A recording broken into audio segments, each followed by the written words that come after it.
लगता है कि अगर दोबारा इलेक्शन हुआ तो आम आदमी पार्टी बहुमत पाएगी या पीछे रह जाएगी इस बार? देखिए, सादिक को अपने कौल से गालिब खुदा गवाह, कहता हूँ सच के झूठ की आदत नहीं मुझे। ऐसा था कि मैं एक आम आदमी हूँ, मेरे लिए बीजेपी कोई भी पार्टी हो या कांग्रेस, मेरे लिए वो कोई मायने नहीं था। मैं एज ए आम आदमी आपको बताऊंगा वो ये कि बीजेपी से अगर कम तो कांग्रेस से ज़्यादा, जहाँ भ्रष्टाचार का था, लोगों की रोजी रोटी का सवाल था, महंगाई बढ़ रही थी और कुछ पानी बिजली ये सब से जो जनता त्रस्त हो गई, तो जनता ने जो है इन दोनों पार्टियों से बदला लिया और इसको श्री केजरीवाल जी को उन्होंने चांस दिया। अब ये है कि आने वाली बात है, अगर ये पार्टियां, देखिए एक बात है, एक पार्टी के बहुत कम वोट है कांग्रेस के, क्यों आए कि वो भी वो समझते होंगे उनको एक मौका मिल रहा है कि हम सुधर जाएं। बीजेपी भी अधूरे में रह गई, इनको भी एक वार्निंग हो गई है।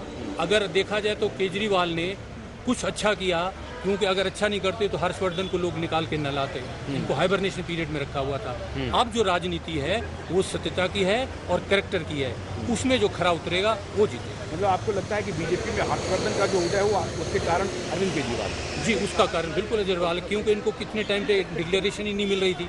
बाद में देखा भाई इसमें बेदाग बंदा कौन सा है, तो उनको वो नजर आए। अब दोनों पार्टियों को अपनी जो ट्रेडिशनल पॉलिटिक्स है, जो पैटर्न है, उसमें आपको लगता है कि बदलाव करना पड़ेगा? बहुत बड़ा बदलाव नहीं, अगर ये बदलाव नहीं करें तो केजरीवाल बहुत आगे जाएगा। किस तरह का बदलाव आप कहते हैं कि ईमानदार लोगों को आगे लाना पड़ेगा या अच्छे विचार वाले लोगों को आगे लाना पड़ेगा? क्या करना पड़ेगा पार्टी? देखिए, जब तक जनतंत्र में नेशनल फीलिंग नहीं आएगी, जो आम आदमी है आप उसके बारे में पहले नहीं सोचेंगे, तो वो कभी भी कोई भी देश आगे नहीं बढ़ सकता। जनता पहले, हम बाद में।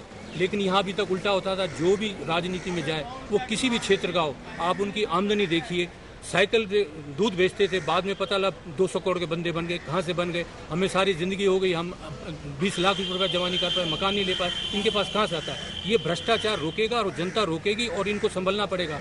अब इनको चुन चुन के बाहर निकालना पड़ेगा और इनके ऊपर कई देशों में ऐसी हैं कि जो उनको, अगर देखिए कहीं लोगों को हैंग तक, चीन में अभी केस आया था, उसने करप्शन किया, उसको हैंग कर दिया गया। ऐसी जो हम ऐसी भावनाएं, ऐसे कानून हमें लाने पड़ेंगे, जब करप्शन रुकेगा। करप्शन को बढ़ावा देने के लिए अगर हम, देखिए आज क्या, मैं अगर पावर में आ जाता हूँ तो मैं किसी को सपोर्ट करता हूँ, तो मैंने करप्शन को सपोर्ट किया। इसका मतलब है कि बीजेपी और कांग्रेस को सुधरना पड़ेगा, बहुत सुधरना पड़ेगा। अगर सुधरे हुए होते तो केजरीवाल जी कहाँ से आते? ये नहीं सुधरे, उसको सुधारने के लिए आ गया। और वैसे अगर देखा जाए तो केजरीवाल का शुक्रिया करना चाहिए, इन्होंने एक दीपक जलाया तो सही ईमानदारी का, उसके लिए उसका शुक्रिया था।